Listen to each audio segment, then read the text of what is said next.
Welcome to our channel. Today we how to install Serverless Framework on Windows for AWS Lambda. Quick tutorial step by step clearly. Begin by opening your Windows command prompt. Press the Windows key and type CMD to find the command prompt application. Once it's visible, click on it to open. Next, ensure you have Node.js installed on your system. Type Node v in the command prompt and hit enter. If you see a version number, Node.js is already installed. If not, visit the Node.js website and download the latest LTS version. Once downloaded, run the installer and follow the prompts to complete the installation. After installation, reopen your command prompt. To install the Serverless Framework, type npm install g-serverless and hit enter. This command will install the framework globally on your machine.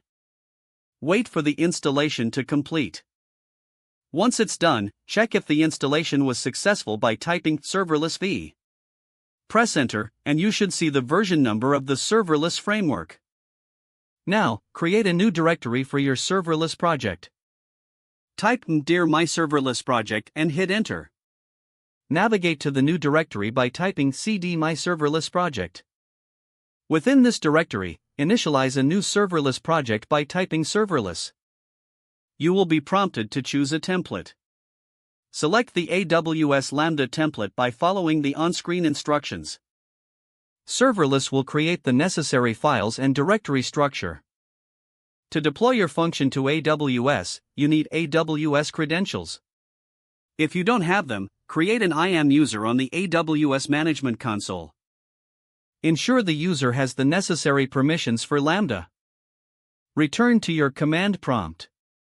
Type serverless config credentials provider AWS key your underscore AWS underscore access underscore key underscore ID secret your replace your underscore AWS underscore access underscore key underscore ID and your underscore AWS underscore secret underscore access underscore. Now you can deploy your serverless application.